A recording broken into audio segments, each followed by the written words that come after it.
Judge and supreme court advocate ఆయన అడిగి తెలుసుకుందాం. Hello sir.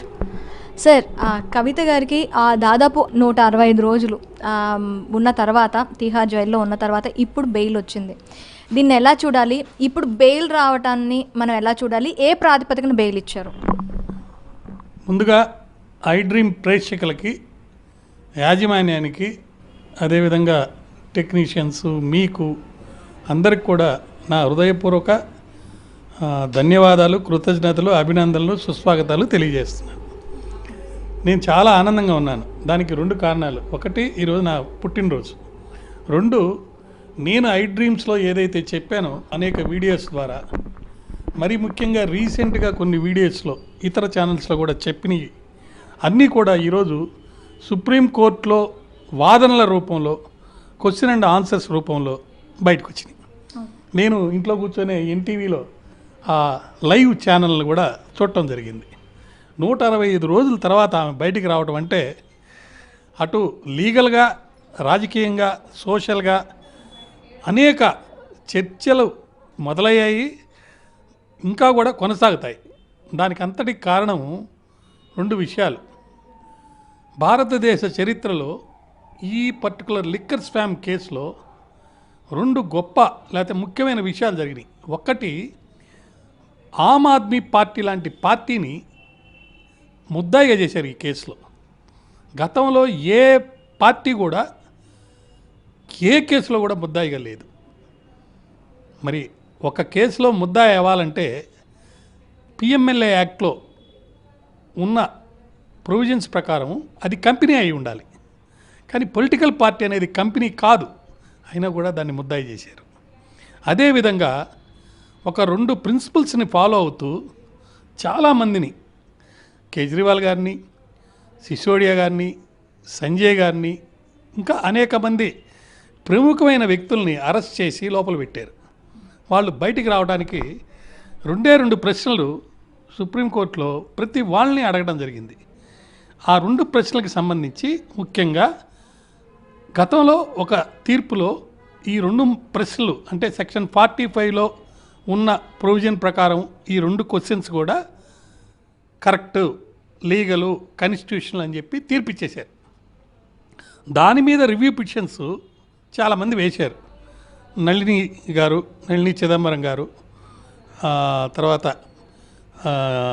మన సీనియర్ అడ్వకేట్స్ అభిషేక్ సింఘ్వి గారు, మళ్ళా ఆయన సెంట్రల్ మినిస్టర్గా చేశారు. ఇప్పుడు నిన్న కూడా కేసులో ఆయన ఆర్గ్యూ చేశారు. వారు ఇప్పుడు bar association, supreme court bar association president, వీళ్ళందరూ కూడా రివ్యూ పిటిషన్స్ వేశారు.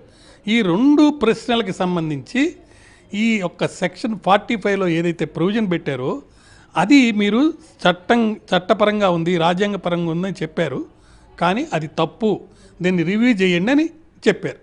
అయ్యే 2 ప్రశ్నలు కవిత కేసులో కూడా వచ్చినాయి. ఈ 2 ప్రశ్నలు ఏంటంటే, ఒకటి, ఎవరైనా ఈడీ కేసులో ముద్దాయి అయితే వాళ్ళు ఆ పర్టికులర్ కేసులో ₹1,00,00,000 కంటే ఎక్కువ డబ్బు ఇన్వాల్వ్ అయి ఉంటే, లంచంగా కానీ లేదా ఏ రూపంలో కానీ మనీ లాండరింగ్ జరుగుంటే, మొట్టమొదట పాయింట్ ఏంటంటే, నేను ఈ నేరం చేయలేదు అని రుజువు చేసుకొని ప్రైమా ఫేషిగా చేయాల్సిన బాధ్యత ఎవరిని లోపల పెడతారో వారి మీద ఉంది. అది ఒకటి. రెండవది, బయటకు వస్తే, బెయిల్ మీద బయటకు వస్తే, నేను మరలా ఇటువంటి నేరం చెయ్యను, చేసే అవకాశం లేదు అని కూడా ప్రూవ్ చేయాల్సిన బాధ్యత కూడా ఆ వ్యక్తి మీదే ఉంది. ఇవి 2 చాలా ముఖ్యమైన విషయాలు. మరొకటి ఏంటంటే, ఈ రివ్యూ పిటిషన్లో వాళ్ళు అడిగింది, మనం ముద్దాయిలకి వాళ్ళ మీద పెట్టిన కేసు తాలూకు ఎఫ్ఐఆర్ కాపీ సిఆర్పిసి ప్రకారం అందరికీ ఇస్తారు. అసలు ఏం కేసు పెట్టారని తెలియాలి కదా. కానీ కంపల్సరీ ఇవ్వాల్సిన అవసరం ఈడీ కేసుల్లో లేదు. దాన్ని ఈసీఐఆర్ అంటారు. ఆ ఈసీఐఆర్ రిపోర్టు కాపీ కూడా వాళ్ళకి ఇవ్వాల్సిన అవసరం లేదు అన్నట్టుగా ఈ చట్టం ఉంది. మరి ఇది చట్ట వ్యతిరేకం కదా అనేది ఒక ఇది. సో దాని మీద కూడా రివ్యూ పిటిషన్లో మరి చర్చ జరుగుతుంది. అయితే ఈరోజు మరి ముఖ్యంగా కవిత గారి కేసు గతంలో 22వ తారీఖు నాటి నుంచి ఈ రోజుకు వాయిదా పడింది. 22వ తారీఖు కౌంటరు వేయనందుకు ఈడీకి సంబంధించిన లాయర్ల మీద సుప్రీంకోర్టు బెంచి ఆగ్రహం వ్యక్తం చేసింది. అప్పుడు ఆ సందర్భంలో ఏమడిగిందంటే, మీ దగ్గర హైకోర్టు రికార్డు ఫైల్ ఉండి కూడా దాన్ని బేస్ చేసుకొని కౌంటర్ దాఖలు చేయకుండా వాయిదాలు అడుగుతున్నారు, ఇది తప్పు అంటే అప్పుడే కొంచెం అర్థమైంది జనాలకి, అంటే ప్రజలకి. సో ఈడీ ఏదో విధంగా ఈమెని కొనసాగించాలనే ఉద్దేశంలో ఉంది అని. అయితే ఈరోజు కౌంటర్ వేయడం జరిగింది. ఆ కౌంటర్ వేసిన తర్వాత వాదనలు జరిగేటప్పుడు సుప్రీంకోర్టులో ముకుల్ రోహత్గి గారిని కవిత గారి అడ్వకేటు ముఖ్యంగా 3 వాదనలు చేశారు. ఒకటి, ఈమె ఒక స్త్రీ, మనీష్ సిసోడియా కేసులో బెయిల్ ఇచ్చేటప్పుడు ఏ ప్రాతిపదికన ఆయనకి బెయిల్ ఇచ్చారో ఈమె కేసులో కూడా ఛార్జ్షీట్ దాఖలు చేశారు కాబట్టి, సుమారు 165 రోజుల నుంచి జైల్లో ఉంది కాబట్టి త్వరితగతిన మరి ట్రయల్ జరిగి తీర్పు అయ్యే అవకాశం లేదు కాబట్టి వెల్యూమినస్ డాక్యుమెంట్స్ వేశారు, చాలా టైం టేకింగ్ ప్రాసెస్ ఉంది కాబట్టి ఈమె ఫండమెంటల్ రైట్ అనేది వైలేట్ అవుతుంది కాబట్టి ఈమెకి బెయిల్ ఇవ్వండి అనేది ఒక వాదన. రెండో వాదన వాళ్ళు చేసింది ఏంటంటే, ఈమె ఏదో తన యొక్క సెల్ ఫోన్లకు సంబంధించి ఎవిడెన్స్ని డెస్ట్రాయ్ చేసినట్టుగా వాళ్ళు వాదిస్తున్నారు. కానీ వాస్తవంగా జరిగింది, ఆమెకి నోటీస్ ఇచ్చిన తర్వాత సెల్ ఫోన్లు తెచ్చిచ్చేసింది. కానీ తెచ్చిచ్చే లోపల ఆమె కొత్త ఫోన్లు తీసుకున్నందువల్లనో అనేక కారణాల వల్ల ఆమెకున్న ఫోన్లని ఇతరులకు ఇచ్చింది. ఆ ఫోన్లని మళ్ళీ వాళ్ళ దగ్గర నుంచి తెచ్చుకొని ఆ తెచ్చుకున్న ఫోన్లను వాళ్ళకి ఇచ్చేసింది. కానీ ఆ తీసుకున్న వాళ్ళు మళ్ళా దాంట్లో ఉన్న ఐటమ్స్ అన్నీ డిలీట్ చేసేసి వాళ్ళు మళ్ళీ దాన్ని రీమేక్ లాగా చేశారు. అది వాళ్ళు చేసింది కానీ ఈమెమి డెస్ట్రాయ్ చేయలేదు అని అన్నప్పుడు జడ్జి గారు ఒక క్వశ్చన్ అడిగారు, ఎవరైనా చేస్తారు ఇంట్లో, మన సెల్ ఫోన్ ఎవరికైనా ఇవ్వమా? మరి ఇచ్చినప్పుడు ఆ సెల్ ఫోన్ ఇతరులు కూడా వాడతారు. ఆ వాడేటప్పుడు కొన్ని సందర్భాల్లో ఎక్కువ కాలం వాళ్ళ దగ్గర ఉంటుంది కాబట్టి దాంట్లో డిలీట్ చేసి వీళ్ళ నెంబర్లు వేసుకోవటం అలాంటివి జరుగుతాయి, హ్యూమన్ కదా అని అడిగారు. దానికి మన రాజుగారు ఆయన ఈడీ తరపున వాదించారు. ఆయన 3 సమాధానాలు చెప్పారు. ఒకటి, ఈమె మేము ఇన్వెస్టిగేషన్ చేసే సందర్భంగా పరిశోధనలో సహకరించలేదు. తర్వాత ఈమె సాక్షుల్ని ప్రభావితం చేసింది.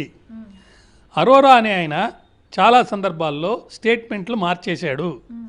అలా స్టేట్మెంట్లు మార్చడానికి కారణము ఈమె ఆయన మీద పెట్టినటువంటి ఇన్ఫ్లుయెన్సే.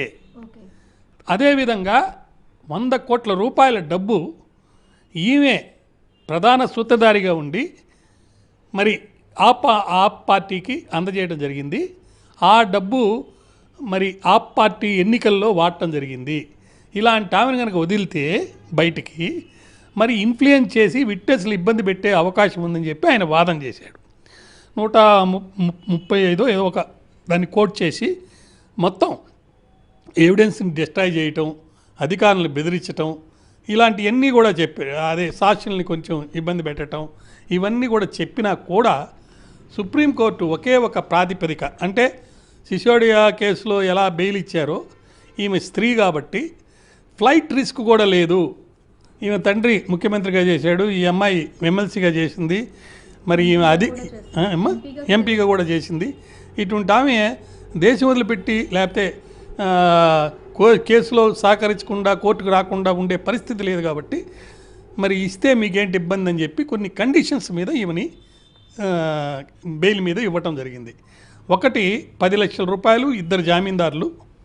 రెండోది దేశం విడిచిపెట్టి వెళ్ళకూడదు. మూడోది సాక్షుల్ని ఇన్ఫ్లుయెన్స్ చేయకూడదు. ఇలాంటి కండిషన్స్ పెట్టి అన్నీ కూడా ఇవ్వడం జరిగింది. ఈరోజు సాయంత్రం లోపల ఈ అమ్మాయి యొక్క పత్రాలని, అంటే జామీన్ పత్రాలని మరి యాక్సెప్ట్ చేస్తే ఈరోజు రాత్రి 7 గంటలకి తీహార్ జైలు నుంచి ఆమె బయటకు వచ్చే అవకాశం ఉంది. అయితే దీన్ని మనం లీగల్గా చూసాం, రాజకీయంగా కూడా అనేక విధమైనటువంటి వాదనలు ప్రతివాదనలు వస్తున్నాయి. సో రాజకీయంగా వచ్చే వాదనలు మనం గమనిస్తే రాబోయే 4 ఎలక్షన్స్, ముఖ్యంగా మహారాష్ట్ర, ఢిల్లీ, హర్యానా, జమ్మూ కాశ్మీర్, ఈ 4 రాష్ట్రాల్లో కొన్ని రాష్ట్రాలకు ఆల్రెడీ డేట్స్ ఇచ్చేశారు, కొన్ని రాష్ట్రాలకు డేట్స్ ఇవ్వబోతున్నారు. ఒక ప్రాతిపదికన political స్ట్రాటజీగా BJP party Aam Aadmi పార్టీని దెబ్బ కొట్టాలంటే వాళ్ళు మేము నిజాయితీ పరులమి, కరప్షన్కి ఎగనెస్ట్గా క్రూసైడ్ చేసిన వాళ్ళమి, మమ్మల్ని సామాన్య మానవులు ఎన్నుకున్నారు 3 సార్లు. అంటే మనం అందరికీ మోడీ చాలా ఇంపార్టెంట్, గ్రేట్ అనుకుంటాము. కానీ ఇంటర్నేషనల్ లెవెల్లో ఆమ్ ఆద్మీ పార్టీ తరపున ముఖ్యమంత్రి అయిన కేజ్రీవాల్ కూడా చాలా ఇంపార్టెంట్. ఎందుకంటే ఢిల్లీలో 3 టైమ్స్ వరుసగా గెలిచాడు, మళ్ళా కూడా గెలుస్తారనే ఒక వాదన కూడా వస్తుంది. సో అంత ఇంపార్టెంట్ పర్సన్ని ఏ విధంగా దెబ్బ కొట్టాలంటే ఈ యొక్క లిక్కర్ స్కామ్ కేసులో ఆయన్ని ఇరికించడానికి ఒక ప్లాన్ ప్రకారం, ఒక స్ట్రాటజీ ప్రకారం ఇదంతా గవర్నర్ ద్వారా, అంటే అక్కడ లెఫ్టినెంట్ గవర్నర్ ద్వారా ఇచ్చిన కేసు ద్వారా ఇన్ని ఇరికించడం జరిగింది అని చెప్పేసి ఒక వాదన ఉంది. దాంట్లో భాగంగానే కవితని కూడా పట్టుకున్నారు. అంటే నేరం ఎవరు చేశారు ఏంటనేది అది వేరే విషయం. ఇది ఒక పొలిటికల్ సర్కిల్లో జరుగుతుంది. ఈ సందర్భంగా మొన్న జరిగిన ఎలక్షన్స్లో మరి లాస్ట్ మూమెంట్లో బీజేపీ మరి బీఆర్ఎస్ కమాండ్ బీఆర్ఎస్ మధ్యలో ఒక రాజకీయ అవగాహన ఒప్పందం వల్ల ఆయన ఎన్నికల్లో ఓడిపోయాడు. మళ్ళా ఎంపీ ఎలక్షన్లప్పుడు ఈ 8 సీట్లు బీజేపీకి రావడానికి లోపాయకారి ఒప్పందం వల్ల, సపోర్ట్ వల్ల వాళ్ళు గెలిచారు. అయితే మరొక వాదన ఏంటంటే అది కాదు, బీఆర్ఎస్ పార్టీని పూర్తిగా సమూహంగా అంటే దాంట్లో చేరిపోతారు అనేది ఒక వాదన వచ్చింది. దానికి సంబంధించి కూడా ఒక ముఖ్యమైన విషయం ఏంటంటే వాళ్ళ మేనమామ గారు, ఆయన హరీష్ గారు గురించి బండి సంజయ్ గారు ఒక వాక్యం చేశారు. ఆయన మంచోడు, ఆయన రాజీనామా చేసి వస్తే మేము చేర్చుకుంటామని. సో హరీష్ గారు ఏమైనా పోయి జాయిన్ అవుతారా, లేకపోతే కవిత గారిని లోపాయకారి ఒప్పందంలో కవిత గారిని తీసుకుంటారా? నన్ను ఒక ఛానల్లో కూడా అడిగారు, కవిత గారు ముఖ్యమంత్రి ఏమైనా అవుతారా భవిష్యత్తులో అంటే. మనకు మహారాష్ట్రలో జరిగినటువంటి రాజకీయ ప్రకంపనలు అనుకోండి, అక్కడ ముఖ్యమంత్రులను మార్చడం కానీ అవి చూసినప్పుడు షిండే రూపంలో ఇక్కడ కూడా అటువంటి ఏమైనా జరుగుతాయా అనే ఒక వాదన పూర్తిగా వచ్చింది. కాదు కాంగ్రెస్ బీఆర్ఎస్ ఒకటైంది బీజేపీని అంతం చేయడానికి. బీజేపీని నేషనల్ లెవెల్లో పడేయాలని అంటే చంద్రబాబు గారికి మన జనతాదళ్ ఆయన అక్కడ బీహార్ నుంచి వాళ్ళిద్దరు సపోర్ట్ తోటి ఇది నడుస్తుంది కాబట్టి వాళ్ళ సపోర్ట్ని కనుక బ్రేక్ చేస్తే, అంటే బ్రేక్ చేయాల్సిన పరిస్థితి వస్తుంది. జగన్ గారు కూడా చాలాసార్లు క్వశ్చన్ చేసి అడుగుతున్నారు, మీకు ఇప్పుడు అవకాశం వచ్చింది, మీరు ఎందుకు స్పెషల్ స్టేటస్ని డిమాండ్ చేసి అడగడం లేదని. దానికి ఆన్సర్గానే చంద్రబాబు నాయుడు గారు ఢిల్లీలో స్పెషల్ స్టేటస్ కంటే ఎక్కువ అవసరాలు ఇప్పుడు నాకున్నాయి, వాటి కోసమే నేను వచ్చానని చెప్పి 15 కోట్లు 1000 కోట్లు కూడా తెచ్చుకోవడం జరిగింది. సో ఇలా పార్టీలు మారి మరో పార్టీలో దీన్ని విలీనం చేయటమా, లేకపోతే సపరేట్గా ఉండి ఐకమత్యంతో పోరాడి కాంగ్రెస్ దించుతారా అనేది ఒక వాదన. లేదు కాంగ్రెస్ పార్టీ బీఆర్ఎస్ ఒకటయ్యి బీజేపీని అంతం చేసి రాహుల్ గాంధీని ప్రైమ్ మినిస్టర్ చేసే పరిస్థితి అనేది ఒక వాదన జరుగుతుంది. ఇక్కడ ఈ 2 రకాల వాదన రావడానికి ముఖ్యమైన కారణం ఏంటంటే సెంట్రల్లో ఆమ్ ఆద్మీ పార్టీని కాంగ్రెస్ జత చేసుకొని మన ఎన్నికల్లో నిలబడటం జరిగింది. సో ఆమ్ ఆద్మీ పార్టీ వాళ్ళకి కవిత గారికి ఒక అండర్స్టాండింగ్ ఉంది కాబట్టి, కవిత గారు లిక్కర్ కేసులో ఇన్వాల్వ్ అయింది కాబట్టి, కవిత గారిని కనుక బయటపడితే కేజ్రీవాల్ కూడా బయటకు వచ్చేస్తాడు. సో కేజ్రీవాల్ కవిత వీళ్ళందరూ కలిసి కాంగ్రెస్తో సపోర్ట్ చేసి బీజేపీని అంతం చేస్తారనేది ఒక వాదన. మరొక అంటే అనుకుంటుంది సర్కిల్స్లో. రెండో వాదన ఏంటంటే గతంలో రేవంత్ రెడ్డి గారు బీజేపీలో చేశారు కాబట్టి ఇప్పుడు బీజేపీ సపోర్ట్ తీసుకోనో లేకపోతే బీజేపీలోకి చంద్రబాబు నాయుడు అటు ఉన్నాడు కాబట్టి బీజేపీలోకి ఈయన వెళ్తారేమో. లేదు చంద్రబాబు నాయుడు గారే కాంగ్రెస్కి సపోర్ట్ చేస్తారు. ఎందుకు చేస్తారు కాంగ్రెస్ సపోర్ట్ అని అంటే 2 కారణాలు.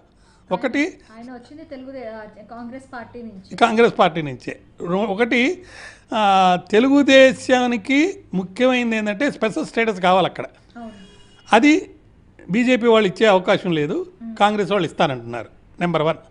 నెంబర్ 2, ఈ మధ్య స్పీకర్ ఎన్నికప్పుడు బీజేపీ పార్టీ వాళ్ళు ఒక లెటర్ రాసి జగన్ గారిని ఆహ్వానిస్తే వాళ్ళ 4 రాజ్యసభ ఎంపీలు బీజేపీకి సపోర్ట్ చేశారు. సో వీళ్ళు కూటమిలో ఉండి కూడా అటు పవన్ కళ్యాణ్ గారు కానీ మరి చంద్రబాబు నాయుడు గారు కానీ ఏమయ్యా మాకు అపోజిషన్గా నిలబడ్డా వాళ్ళ సపోర్ట్ మీరు ఎలా అడిగారు లెటర్ ఇచ్చి అని అడగలేని పరిస్థితి, అడగలేదు కూడా. సో ఇవన్నీ చూస్తుంటే చంద్రబాబు నాయుడు గారు స్విచ్ ఓవర్ అయ్యి ఇటు వచ్చేస్తారేమో, బీజేపీకి సపోర్ట్గా జగన్ నిలబడతారు. కారణాలు కేసుల వల్ల కానివ్వండి, లేకపోతే ఇప్పుడు ప్రతిపక్షంలో ఉన్నందువల్ల తక్కువ సీట్లు వచ్చినాయి కాబట్టి, లేకపోతే ఆయన ఎదుగుదల అయ్యి నెక్స్ట్ టైం మళ్ళీ సీఎం అవడానికి వీళ్ళ సహకారం కావాలి కాబట్టి, ఇలా ఈ బెయిల్ విషయం అనేది రాజకీయ ప్రకంపనలు రెండు తెలుగు రాష్ట్రాల్లో, అటు నేషనల్ లెవెల్లో ఆమ్ ఆద్మీ పార్టీ ఉంది కాబట్టి చాలా ముఖ్యంగా జరిగినాయి. అయితే అన్నిటికంటే ముఖ్యమైనది ఏంటంటే 4 రాష్ట్రాల్లో ఎవరు గెలుస్తారు అనే దానికి కొన్ని కారణాల వల్ల మహారాష్ట్రలో కాంగ్రెస్ వచ్చే అవకాశం ఉంది, హర్యానాలో కాంగ్రెస్ వచ్చే అవకాశం ఉంది. అదేవిధంగా జమ్మూ కాశ్మీర్లో ఈ 370 ఆర్టికల్ రద్దు చేశారు కాబట్టి బీజేపీని అక్కడ ఎక్కువ మంది హిందూస్ లేరు కాబట్టి, ముస్లిమ్స్ ఎక్కువ కాబట్టి కాంగ్రెస్ వచ్చే అవకాశం ఉంది. మరి ఢిల్లీలో ఎవరికి వస్తుంది అనేది $1 మిలియన్ క్వశ్చన్. ఢిల్లీలో జరిగిన ఎలక్షన్స్లో మొన్న ఎంపీ సీట్లు మొత్తం 8 కూడా ఎన్ని సీట్లు ఉంటే అన్నీ కూడా బీజేపీకి వెళ్ళిపోయినాయి. కాంగ్రెస్ ఆమ్ ఆద్మీ పార్టీ కలయికతో నిలబెట్టి పెట్టిన క్యాండిడేట్స్ అనేది చిత్తుగా ఓడిపోయారు. ఇప్పుడు మరి ఈయన బయటకు వస్తే, కేజ్రీవాల్ కనుక బయటకు వస్తే, ఆయన మళ్ళీ మన వాళ్ళెవరు కాంగ్రెస్ ఆమ్ ఆద్మీ పార్టీ రెండు కలిసి పోటీ చేస్తాయా అసెంబ్లీ ఎన్నికల్లో? దాన్ని కార్యకర్తలు ఒప్పుకుంటారా? ఇప్పుడు ఆంధ్ర రాష్ట్రంలో జరిగిన ఎన్నికల్లో అనేక అభియోగాలు ఉన్నాయి. ఒకటి దాన్ని ఏమంటారు, ఈవీఎంస్ని ఇంటర్ఫియర్ చేశారని, ఈవీఎం ద్వారా వేరే పద్ధతుల్లో దాన్ని మేనేజ్ చేసి గెలిచారని ఇప్పుడు కేసులు కూడా జరుగుతున్నాయి. మరి అక్కడ ఢిల్లీలో మరి అక్కడ వాళ్ళిద్దరూ కలిసి నిలబడితే ఓడిపోయారు. ఇప్పుడు ఇండిపెండెంట్గా నిలబడాలంటే ఒకరినొకరు తిట్టుకోవాలి. మరి ఒకరినొకరు అక్కడ తిట్టుకుంటుంటే ఇక్కడ బీఆర్ఎస్ వాళ్ళు కాంగ్రెస్ వాళ్ళు తిట్టుకుంటున్నారు. అంటే మేము బయట లోపల ఒప్పందాలు మనకు సంబంధం లేదు. మరి అక్కడ కూడా తిట్టుకుంటారా, లేకపోతే వేరే విధంగా సపరేట్గా చేస్తే బీఆర్ఎస్ వెళ్ళి ఆమ్ ఆద్మీ పార్టీకి సపోర్ట్ చేయాలి. కాంగ్రెస్ ఆమ్ ఆద్మీ పార్టీ సపరేట్గా కంటెస్ట్ చేస్తే వీళ్ళు తోడు దొంగలు కాబట్టి, లేదా గతంలో కూడా వీళ్ళ మధ్యలో ఒక అండర్స్టాండింగ్ ఉంది కాబట్టి వాళ్ళిద్దరు కూడా కలిసి పోటీ చేయాలి. ఇవన్నీ కూడా పర్మిటేషన్స్ అండ్ కాంబినేషన్స్ చూస్తున్నప్పుడు సామాన్య మానవుడికి ఈ వ్యవస్థ మీద ఒక అంటే ఇది చెడిపోయింది రాజకీయం, ఎవరు ఏ పార్టీ నుంచి గెలిచినా అధికారంలోకి వెళ్ళాలనే ఒక తపంతోటి పనిచేస్తున్నారు తప్ప ప్రజాస్వామ్యంలో విలువలు కలిగినటువంటి వ్యక్తులు నీతిగా, నిజాయితీగా, ట్రాన్స్పరెంట్గా, అకౌంటబుల్గా చేయటం లేదని ఒక భావన ఉంది. ఈ సందర్భంలో వచ్చినటువంటి ఈ బెయిల్ వల్ల రాజకీయ ప్రకంపనలు చాలా గట్టిగా గొప్పగా ఉన్నాయి. అయితే సార్, మెరిట్స్లోకి వెళ్తుందని కొందరు, లేదు మెరిట్స్లోకి వెళ్ళదని కొందరు అన్న. అసలు మెరిట్స్ అంటే ఏంటి? దీన్ని ఏ ప్రాతిపదికన మెరిట్స్లోకి వెళ్తే ఏ ప్రాతిపదికన వెళ్ళే అవకాశాలు ఉన్నాయి? అంటే బెయిల్ సందర్భంగా ఫ్రేమ్ ఆఫ్ వేసి నేరం చేశారా లేదా మాత్రమే. అంటే అలా రికార్డు చూస్తే వీళ్ళు నేరం చేశారా లేదని తెలుసుకునేటట్టు రికార్డు ఉండాలి. మెరిట్స్ అంటే ట్రయల్ జరిగి ఎవిడెన్స్ అయిన తర్వాత జడ్జి గారు ఫైనల్గా పనిష్మెంట్ ఇచ్చేటప్పుడు పూర్తిగా సంపూర్ణంగా అధ్యయనం చేసి కేసు లాస్ అన్ని పరీక్షించి అప్పుడు దాని మీద ఒక తీర్పు ఇస్తారు. అదే జడ్జి గారు కూడా అడిగారు, ఈడీ వాళ్ళ కేసుని ఏ విధంగా ఆర్గ్యూ చేశారంటే, మెయిన్ కేసు ఆర్గ్యూ చేసేటప్పుడు మెరిట్స్ మీద చెప్పే విషయాలన్నీ చెప్పారు. సో మేము ఇప్పుడు మెరిట్స్లోకి వెళ్ళటం లేదు, మేము కేవలం ఈ అమ్మాయికి బెయిల్ ఇవ్వాలా లేదా ఈ సందర్భంగా అని ఆ ఒక్క పాయింట్ మీదనే మేము కన్సిడర్ చేస్తున్నాము, ఈమెకి బెయిల్ ఇస్తున్నాం అని చెప్పడం జరిగింది. అయితే ఈ కేసులో ఎలాంటి లొసుగులు లేవు అని సుప్రీంకోర్టు చెప్పిందని కూడా కొంతమంది వాదిస్తున్నారు. అది నిజమేనా సార్? తప్పు. ఇప్పుడు సుప్రీంకోర్టు చెప్పింది బెయిల్ అనేది ఈమెకి ఇవ్వాలా లేదా అనే సందర్భంగా బెయిల్కి ఇవ్వటానికి కావాల్సినటువంటి కొన్ని అంశాలని పరిగణలోకి తీసుకునేటప్పుడు మెయిన్ కేసు గురించి కూడా కొన్ని వ్యాఖ్యలు చేయాల్సిన అవసరం ఉంటుంది, చేస్తారు. అలా చేసినప్పుడు దాన్ని మెయిన్ కేసు మెరిట్స్ మీద చెప్పినట్టుగా భావించడానికి వీల్లేదు, అది చట్ట వ్యతిరేకం. ఇది కేవలం బెయిల్ ఇచ్చే సందర్భంగా ప్రేమా ఫేషీ కేసు ఉందా లేదా, ఈ అమ్మాయిని బయటికి పంపిస్తే మరోసారి ఇటువంటి నేరం చేస్తా లేదా, లేదు బయటికి పంపిస్తే కేసులో సహకరించి ఆమె యొక్క నిర్దోషిత్వాన్ని రుజువు చేసుకునే దానికే బయటికి పోతుందా, లేకపోతే సాక్షుల్ని ప్రభావితం చేసి వాళ్ళని ఇబ్బంది పెట్టి ఏదో విధంగా ఆమె కేసు గెలిచి రాజకీయంగా లబ్ధి పొందే అవకాశం ఉందా లేదా, ఇటువంటి వాటినే చూస్తారు. ఓకే, సో మొత్తానికి ఈ బెయిల్ అనేది వచ్చింది. సో నెక్స్ట్ ఎలా ఉండబోతుంది సార్? ఈ కేసులో బెయిల్ వచ్చిన తర్వాత అలిగేషన్స్ చాలా సీరియస్గా ఉన్నాయి. కొంత రికార్డెడ్ ఎవిడెన్స్ ఉంది. ఫర్ ఎగ్జాంపుల్ కొన్ని సందర్భాల్లో ఒక హోటల్లో ఎవరు దిగారు, ఎవరితో మాట్లాడారని కాల్ డేటా తీశారు. అదేవిధంగా ఒక పర్టికులర్ ల్యాండ్ కవిత గారు అమ్మినట్టుగా దానికి డబ్బు వేరే వాళ్ళకి ముట్టినట్టుగా రికార్డెడ్గా దొరికింది. అదేవిధంగా వాళ్ళ ఆడిటరు లేదా మాగంట రాఘవ గారు, ఇంకొక ఆయన, వీళ్ళందరూ అప్రూవర్గా మారిపోయారు. అప్రూవర్గా మారి కవిత గారి కేసుకు సంబంధించి ఎగనిస్ట్గా స్టేట్మెంట్స్ ఇచ్చారు, మళ్ళీ రివర్ట్ అయ్యారు. ఇవన్నీ కూడా పరిగణలోకి తీసుకున్నప్పుడు ఒక పక్క రెండు సింహాలు కనుక యుద్ధం చేస్తున్నట్టుగా, అంటే ఒక సింహం ఇంకో సింహంతో, సింహము లేడితో కాదు, అట్లా ఇరు పక్షాల మధ్య ఒక యుద్ధ వాతావరణం వచ్చి రష్యా చేస్తున్నట్టుగా అక్కడ వాళ్ళ యొక్క ఎవిడెన్స్ పెట్టడంలో కానీ, సైంటిఫిక్గా కొన్ని ప్రూవ్ చేయడంలో కానీ, మానిటరీ కన్సిడరేషన్స్ ప్రూవ్ చేయడంలో కానీ, అదేవిధంగా ఈడీ యాక్ట్లో ఉన్నటువంటి గట్టి లేకపోతే కొన్ని ప్రొటెక్షన్స్, అంటే నేరాన్ని ప్రూవ్ చేసుకునేదానికి చట్టంలోనే కొన్ని వెసులుబాట్లు ఈడీకి సపోర్ట్గా ఉన్నాయి. సో ఈ సందర్భంలో భవిష్యత్తులో ఈ కేసు ఎలా ఉంటుంది అనేది ట్రయల్లో చాలా పేజీలు, వేల పేజీలు దీంట్లో ఉన్నాయి. 453, 1553 ఎంతమంది సాక్షులు విచారించారు. కాబట్టి ఖచ్చితంగా దీని మీద కోర్టు కూడా చాలా టైం తీసుకుంటుంది. మెయిన్ కారణం బెయిల్ ఇవ్వడానికి కూడా అదే. సిసోడియా కారణం కూడా, సిసోడియాకి బెయిల్ ఇవ్వటం కానీ, కేజ్రీవాల్కి ఈడీ కేసులో బెయిల్ ఇవ్వటానికి కానీ, వీటన్నిటికీ మెయిన్ కారణం ఏంటంటే సమగ్రమైనటువంటి ట్రయల్ జరిగి తీర్పు వచ్చేదానికి చాలా సమయం అయితే, అన్ని రోజులు ఈమెను లోపల పెట్టుకుంటే, లేకపోతే ముద్దాయిని లోపల పెట్టుకుంటే వాళ్ళ యొక్క అమూల్యమైనటువంటి ఫండమెంటల్ ప్రాథమిక హక్కులు అనేవి, ముఖ్యంగా ఆర్టికల్ 21 అనేది వైలేట్ అయిపోతుంది, ఆర్టికల్ 19 వైలేట్ అయిపోతుంది, ఆర్టికల్ 14 వైలేట్ అయిపోతుందని బెయిల్ ఇవ్వడం జరిగింది. అంటే మనకు దీని ద్వారా మనకు తెలిసింది ఏంటంటే ఈ కేసు ఇప్పట్లో తేలదు, చాలా కాలం పడుతుంది. బహుశా మళ్ళీ నెక్స్ట్ ఎలక్షన్స్లో ఎవరు అవుతారో అప్పుడు దాకా కేసీఆర్ ఉంటారా లేదా, కేసీఆర్ లేకపోతే కేటీఆర్ ముఖ్యమంత్రి అవుతారా, లేకపోతే కవిత గారు ముఖ్యమంత్రి అవుతారా అని బీఆర్ఎస్ వాళ్ళు అనుకుంటుంటే, లేదు 10 ఏళ్ళు నేనే ముఖ్యమంత్రిని రేవంత్ రెడ్డి చెప్తుంటే, లేదు కాంగ్రెస్ పార్టీలో ఎవరైనా ముఖ్యమంత్రి కావచ్చని జగ్గారెడ్డి గారు చెప్తుంటే, వీళ్ళందరూ కాదు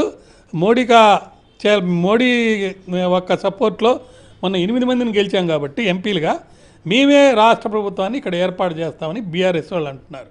వీళ్ళందరిలో మరి మజ్లీస్ వాళ్ళు ఎవరు అధికారంలోకి వస్తే వాళ్ళకి సపోర్ట్గా నిలబడి, ఇప్పుడు ఈ హైడ్రా విషయంలో కానీ అన్నీ మనం చూస్తుంటే వాళ్ళు కాలం గడుపుతున్నారు. కాబట్టి రాబోయే రోజుల్లో ఈ దర్యాప్తు పూర్తయ్యి ఛార్జ్షీట్లు అయితే వేశారు, కానీ ఇంకా పరిశోధన చేయాల్సినవి చాలా ఉన్నాయి. వీటిల్లో ముఖ్యంగా ఈ 100 కోట్ల రూపాయలు ఎక్కడికి వెళ్ళినాయి, ఆ డబ్బు ఇంకా రికవరీ కాలేదు. ఇదే క్వశ్చను జడ్జి గారు కూడా అడిగారు. సో మేము ఇంకా సమగ్రమైన దర్యాప్తు చేస్తున్నాం, ఆ డబ్బును కూడా రికవరీ చేస్తాము అని ఈడీ వాళ్ళు చెప్పడం జరిగింది. కాబట్టి ఇది కాలం ఇంకా చాలా కాలం పడుతుంది. దాంట్లో ఒకవేళ కనుక నేరం కనుక రుజువైతే, మనకందరికీ గుర్తుంది జయలలిత కేసులో శిక్షలు పడింది, జయలలిత నేస్తం, ఆ అమ్మాయి పేరు ఏదో ఉంది, శశికళ గారు 3 ఏళ్ళు జైల్లో ఉండి రావడం జరిగింది. అదే కనుక జయలలిత బతుకుంటే ఆమె కూడా అన్ని రోజులు ఉండి వచ్చేది. తర్వాత జయలలిత గారి మీద ఫైన్ వేశారు. ఆ ఫైన్ డబ్బుని రికవర్ చేశారా లేదో తెలియదు నాకు.